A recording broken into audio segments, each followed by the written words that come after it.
Hello, today I'm going to be showing you how to make a simple and effective villager trading farm.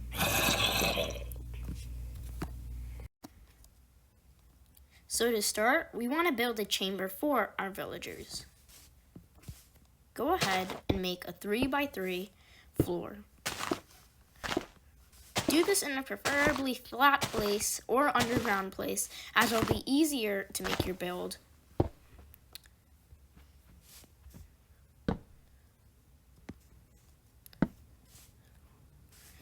Next, place a block here and a block here. Place fences on top of them and then place another block on top of them. After that, go ahead and place whatever block pertains to the villager job you want. So, for example, if I wanted, say, a stone mason, I am placing a stone cutter right there.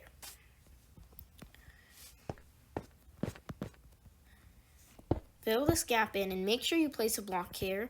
This prevents the villager from walking out the back. And if you're in creative, you can simply place your villager. If you're in survival, you're gonna have to lure it over. But let's not place it yet. So this is the general design done. So the villager we put here will be the one that we constantly cure to get better prices. So if you didn't know, on hard difficulty, and only on hard difficulty, if a zombie kills a villager, there is 100% chance that the villager will turn into a zombie villager.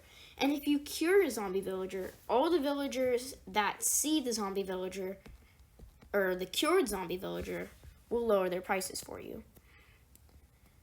So we want to build a bit of a zombie chamber underneath.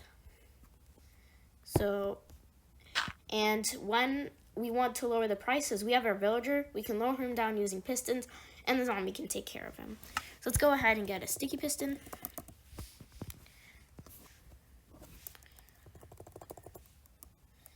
And whatever block you want on top. I'm going to choose a spruce log. Like so. You actually want to dig 3 blocks down, so that when this is hired, it's fine. When it's lowered, that means the zombie will be able to get it. So we also want to create a kind of a power source.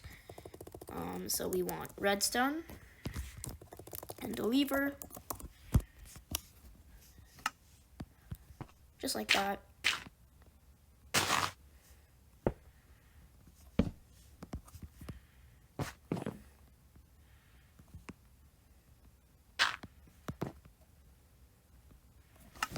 You can go get a grass block to cover it up.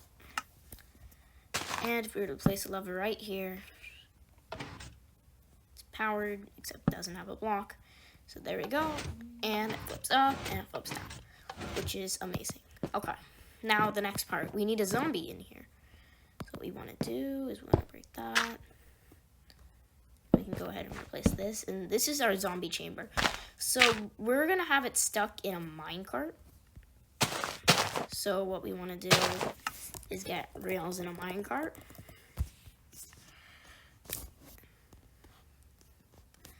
In this part of the build will probably be the hardest if you're in survival. Getting the zombie into this hole, you can lure it in just by, it wants to kill you, so it follows you.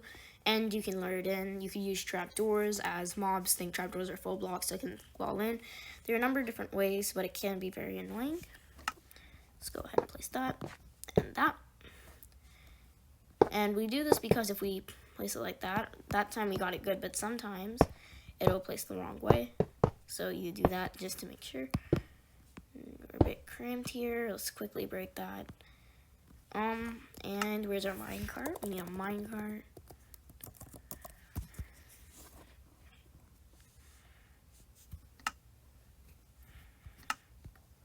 Right there. Okay. So now, make sure there's something over the zombie so it doesn't burn.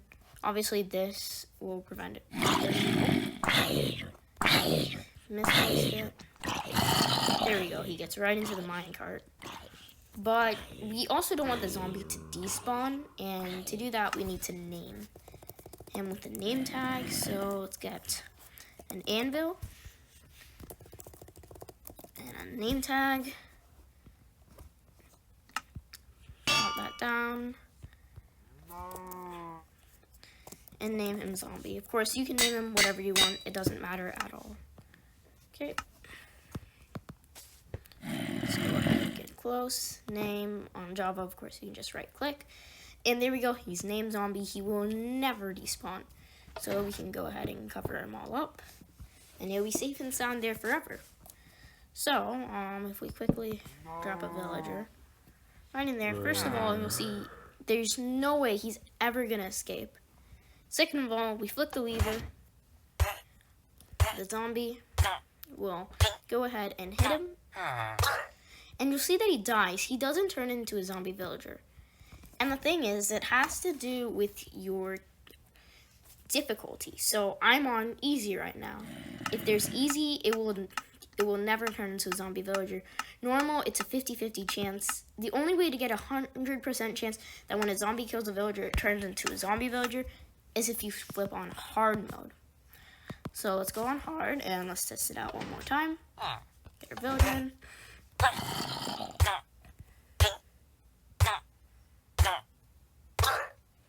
And there we go.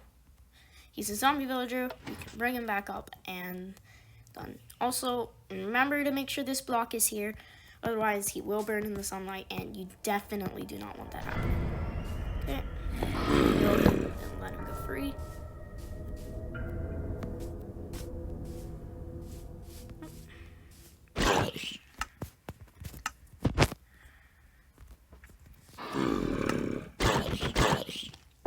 Bye. Okay. Now, the next thing we want to do is to be able to cure the zombie villager. Now he's a zombie villager. Now we want to cure the zombie villager. How do we cure the zombie villager? Well, to cure a zombie villager, you need to throw a splash potion of weakness at it.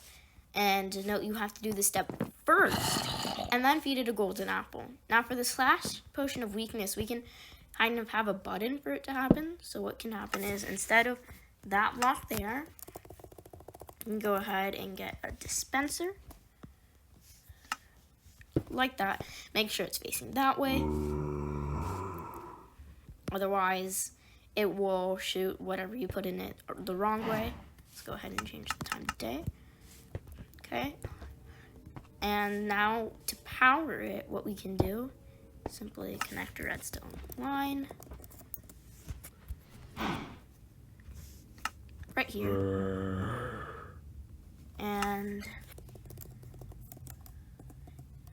by getting a button, whatever button type you'd like this.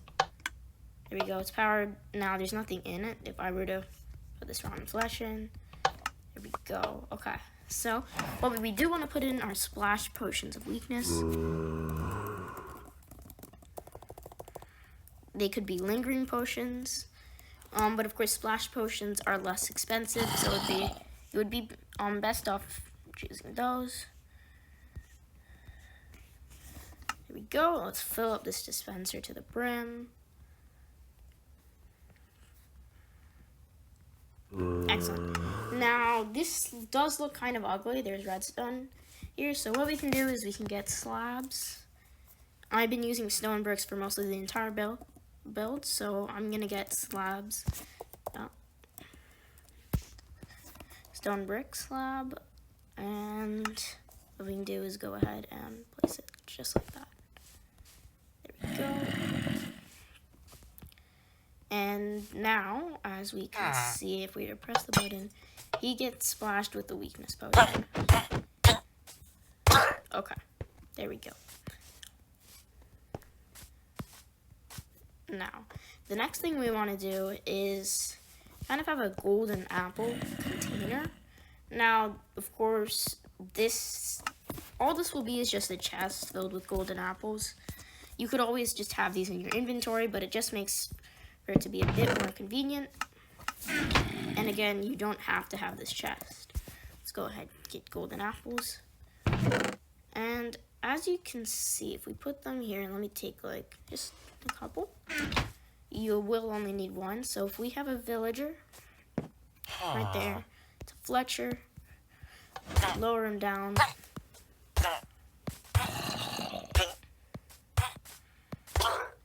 Now he's a zombie villager, so let's go ahead and iron him back up. And make sure to cure him when he's hired back up, because if you keep him down and cure him, he'll turn back into a villager, sure, but the zombie will proceed to turn him into a zombie villager again. So let's hire him back up. Press the button, make sure you're out of the way. I did get sprayed there. It's really fine. It's only a couple of seconds. And if we go close, if you're on Bedrock, you have to wait for the cure button. But if you're on Java, you can just right click, and it will take a couple of seconds. It doesn't happen instantaneously. And so yeah, you do have to wait, so let's just wait for a while. And while we're waiting, we can make the rest of this sort of trading hall. So we can make another villager's place, the exact same.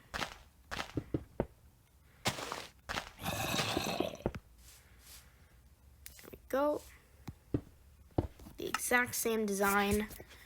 Get our fences back. Like so. Oops.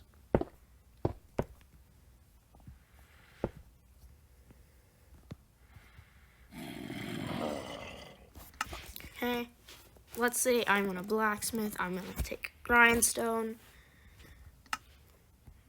Go, fill this in like so, and that's pretty much it. We don't need any of the fancy redstone stuff, because if we cure one, every other villager you have in your trading hall, as long as they're close enough, they will lower their prices.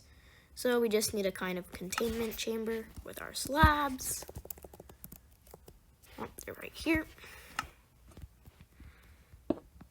Just like that. Villager won't be able to escape. We can't even get in. And we can just wait for this guy to cure, and we can spawn a new villager. Oh, he already cured himself, so we're gonna have to repeat that process. But trade, his prices have also gone down, which is amazing. But everyone else will also go down too, so that's also really nice. But the thing is, I wanted him to be a stonemason, right? And to make him a stonemason, well, if you're doing in this creative at least, you're going to spawn a random villager with a random profession. To change that, it's not as simple as just placing what you want. You first need to assign the villager to a bed before it can be assigned to a workstation. So place the bed. Wait for a few seconds. There we go. He's spawned with the bed. He's bonded with this workstation, and he's a stonemason now. So if we place the bed here, spawn another villager. Oh, that's a baby. We don't want a baby. Oh, in the wrong place. Oh, okay, there we go. Okay. And there we go. So as we can... Unfortunately, we haven't cured him in time for this villager to come to life, so let's go ahead and quickly repeat that process.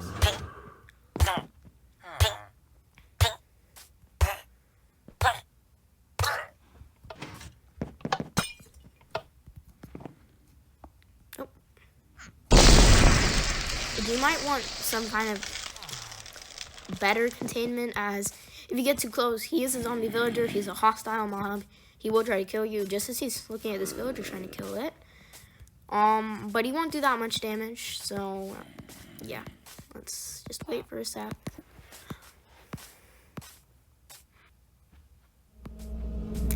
And there we go. He's cured. You see the green sparks. Oh, let's try. I did accidentally name him zombie. His prices have gone down to 1 clay ball for an emerald. So that is amazing. And now we can see our blacksmith. His prices have gone down too quite nicely. And all your other villagers you have in your trading hall, as long as they're close enough, they will. And that is a very simple villager trading hall.